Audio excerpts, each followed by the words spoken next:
Welcome to this Masterclass Explainer. Today, we're going to completely fix one of the most fundamentally misunderstood areas in Cambridge AS and A-level accounting, the core concepts.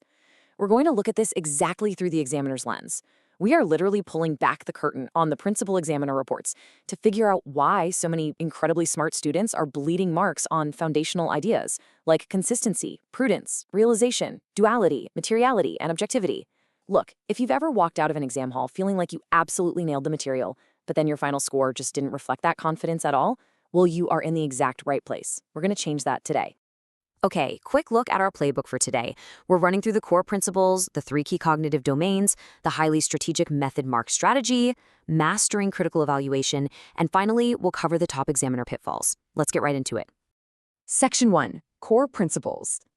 Now, I want you to really let this sink in because it reveals the entire Cambridge philosophy. Analytical depth over superficial breadth. What does that actually mean for you when you're sitting there with the clock ticking? It means the examiners absolutely do not want a shallow shotgun approach where you just summarize 100 different accounting facts, hoping something sticks.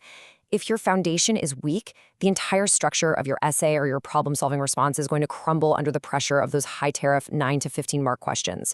Your success completely relies on logical, structured reasoning. You need a connected, conceptual understanding that you can take and drop into a completely unfamiliar business context. They want you to take just a few core principles and drill down incredibly deep into how they actually affect real-world financial decision-making. So the absolute crucial first step is knowing your tools. We're talking about the big 6: consistency, prudence, realization, duality, materiality, and objectivity. These aren't just vocabulary words. They are the fundamental rules guiding all financial practice. But here is a massive flashing warning light straight from the principal examiner reports. Year after year, candidates consistently confuse this key terminology. They mix up prudence or materiality, or they completely misapply objectivity. To avoid this trap right out of the gate, you absolutely must firmly grasp and explicitly define these specific terms in your extended responses. Listen closely. Do not just imply what prudence means. Define it clearly, right at the start of your paragraph, before you even attempt to explain how it applies to the scenario. If you don't define the rule, the examiner can't award you the marks for applying it. Moving on to Section 2, the 3 key cognitive domains. If you want to know what separates an average C-grade answer from a truly elite A-star response, this is it right here. Top-performing students don't just memorize facts. They demonstrate competence across all 3 of these cognitive domains, all at the same time. Think of it like leveling up in a game. Level 1 is knowledge and understanding. Can you simply state and define the accounting concept? That's your baseline.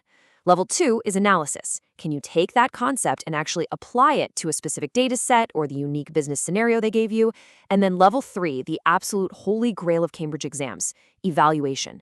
Can you weigh the impact of applying this concept versus an alternative approach? Can you step back and judge the outcome? If you are only operating in domain number 1, just reciting definitions, you are leaving the vast majority of your marks sitting on the table. We have to push into analysis and evaluation. All right, Section 3. The method mark strategy. So how do we actually systematically hit those higher domains under time pressure? We do it by deploying a strict 6-step procedural framework. In Cambridge accounting, getting the final numerical answer right is honestly only a fraction of the battle. The process, the method, is where the real heavy-hitting points are won. Let's walk through this playbook step by step. First, you deconstruct the question. You zero in on the command words. Is it asking you to explain or to evaluate? Those require entirely different structures. Second, extract only the relevant data from the stimulus material. There will be noise, ignore it. Third, select your analytical framework. You have to decide immediately, is this a materiality issue or a duality issue? Fourth, execute your calculations or arguments with incredibly clear notation.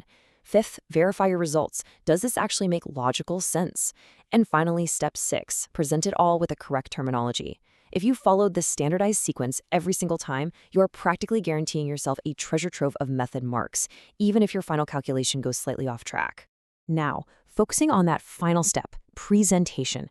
Examiners are actively hunting for professional skills. This means your presentation has to follow strict, non-negotiable conventions if you want to maximize those method marks. We're talking about proper, underlined headings. We're talking about using exact formal accounting terminology rather than casual everyday language, adhering to the appropriate formats for ledgers and statements, and ensuring your annotations are crystal clear. If an examiner literally can't follow your working or read your messy formatting, they cannot and will not award you points for your underlying logic. Hey, real quick before we jump into the absolute hardest part of the exam, critical evaluation, I want to pause our session for a second. If you're finding the strategic breakdown helpful and you want to master these high-level techniques, make sure you subscribe to the channel Ace the Exams IGCSE O and A levels at acetheexam_IGCSE. Enable all notifications, hit that bell so you never miss a weekly Cambridge breakthrough strategy. All right, let's get back to unlocking those top-tier marks. Section 4. Mastering Critical Evaluation. Okay, this right here is the climax of our methodology. Comparing these two distinct approaches shows exactly what separates the pack. You have to prove to the examiner that you aren't just a human calculator, but a strategic financial thinker. Let's break it down. Descriptive answers just regurgitate what is already sitting there in the text. They offer that superficial breath we warned about earlier. It's basically saying, here is what happened. But evaluative answers? Oh, they dig so much deeper. To unlock the highest marking bands, you must evaluate the quality of the evidence itself. You do this by actively questioning the underlying assumptions of the business. You need to identify the limitations of the financial data provided. You have to consider alternative interpretations. What if they used a different depreciation method? And ultimately, you have to justify your final decisions with hard, calculated evidence. It is never enough to just say what a business did. You have to critically evaluate the impact of what they did against those fundamental accounting concepts. That is how you win. Section 5. Top Examiner Pitfalls.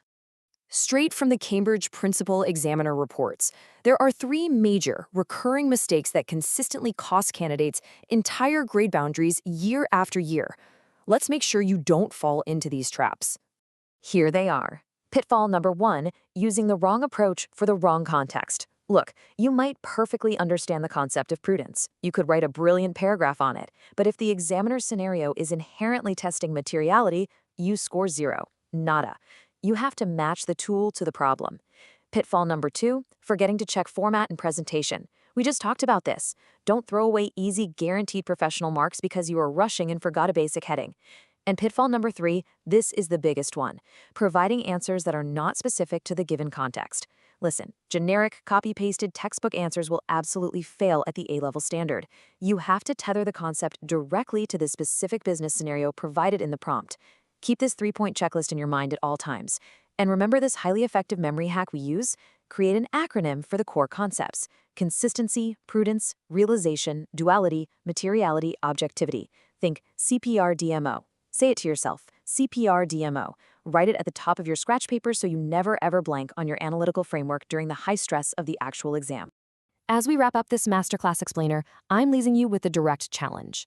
It's time to fundamentally shift how you approach your past paper practice. Ask yourself, are you just trying to blindly memorize definitions, or are you actually building a structured, evaluative argument every single time you tackle a question? Remember the 3 core pillars we built today: the 3-step question scan to nail your command words, the paragraph balance formula to ensure you hit all cognitive domains, and that last 5 minutes review checklist to catch those formatting pitfalls. Use the method mark strategy, double-check those examiner traps, and elevate your answers from descriptive to evaluative. Crushing these Cambridge exams requires consistent, high-level strategy. So if you want to keep leveling up, hit that subscribe button for Ace the Exam's IGCSE O and A levels at acetheexam_IGCSE, turn on the notification bell right now for future exam hacks, and drop a comment below with your target grade so we can hold you accountable. Thanks for joining me on this deep dive, and keep analyzing.